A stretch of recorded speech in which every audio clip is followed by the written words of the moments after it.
We're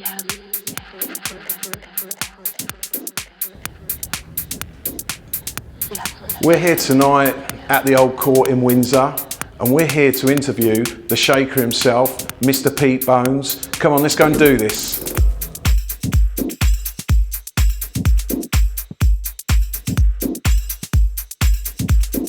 Hi, I'm Pete Bones, formerly known as the Shaker, and maybe still known as the Shaker to some.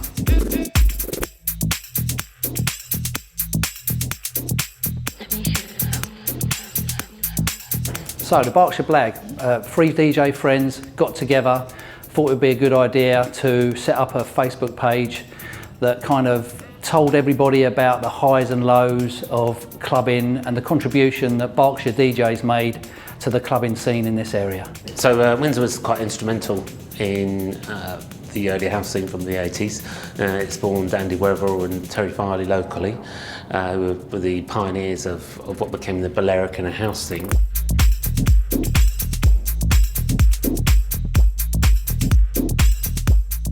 So tonight we got 2 rooms. Downstairs in the basement we got Pete Bones from the Hand and Spear with guest DJs Justin Drake, and upstairs we got myself, Martin Madigan and Steve Nash, the Blag boys, tearing it up in the terrace.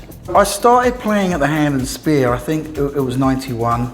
I remember going down there. I just had recently been given a residency at a club called Tuskers, I think, in Camberley.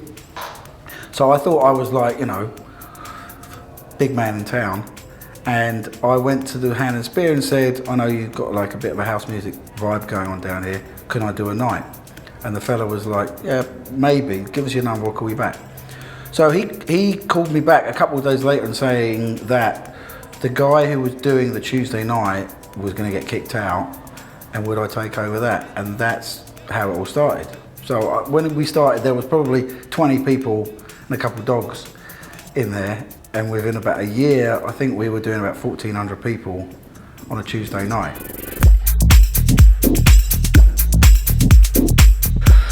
Well, roughly about the same time is when I went into the studio for the first time with my mate Justin Drake, who's playing here tonight with me, and he was learning how to become an engineer, and I was trying my hand at producing, having been a musician for a few years, well, since I was a teenager. And so we just basically trial and error, see what we would come up with, and we come up with a couple of fairly good tracks. We didn't really know how successful we were going to be, but a few weeks later, when you'll be, you know, both Radio 1 and Kiss are playing your records, I suppose, you know you're doing all right. So I've got a few favourite places that I like to go and play, partly because of the people, partly because of the beauty of the place. Like Zanzibar, I go back there on a yearly basis. South Africa, of course I'm in the States a lot, so I love going to New York. It's almost as much about the people as it is the place and the club. You know, there's always a new couple gigs every year that are a lot of fun. But if I can get a lot of my mates out in all the different places I go to, that counts more to me than anything else. But I'm evading the question a little bit. I suppose I'd have to say, in the last 7-8 years, I suppose the Burning Man gig was really good. Obviously, Ibiza a couple of years ago for the first time in 10 years was nice. And then, like I said, you know, New York, my hometown, my adopted second home of Tampa is always nice. And it's nice to do something in London so everyone can come out as well. I was in Africa playing recently, and I was actually playing an African track, and a guy came up and started shouting at me that I should be playing more local stuff. So I suppose the answer to that is yes, I probably do adjust slightly. I try.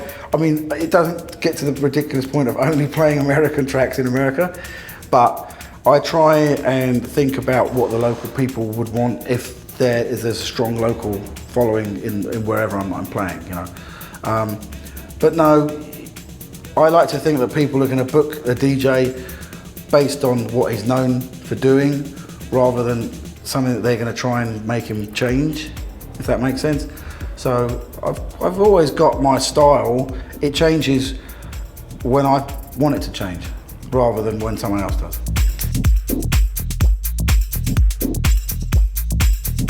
To be honest, I rarely listen to house music unless I'm preparing for a gig. I'll listen to a lot of indie, psychedelic, funk, soul, disco, rock.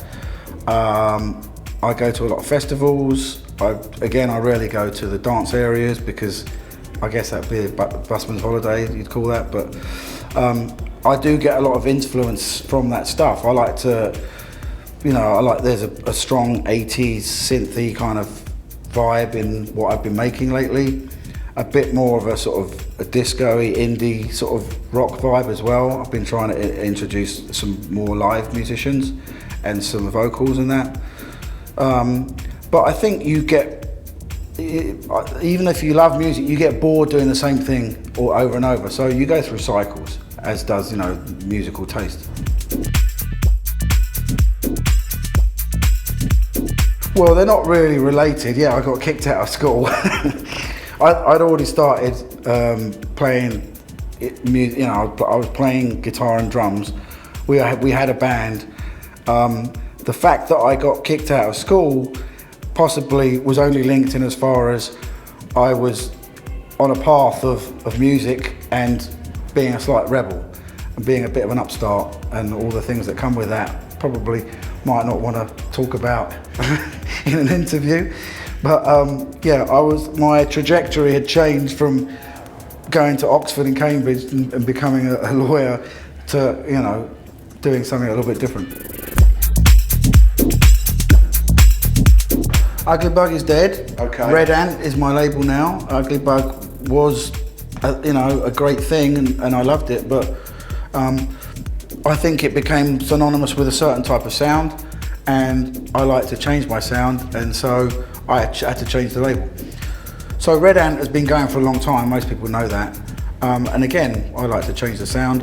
I've started doing more album-based stuff. I think that's also relative to the times we live in.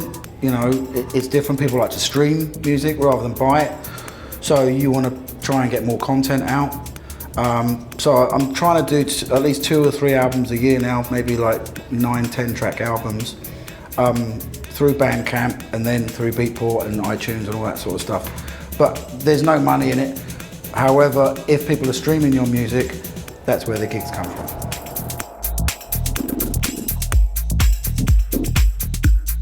I've got an album coming out in a few weeks' time. It's called The Crow's Nest, that I recorded mostly in Africa. So it's got a lot of African influences. It's also got a couple of live musicians and a London-based rapper on one of the tracks. So it's diverse. It's got a little bit of everything, which is all good.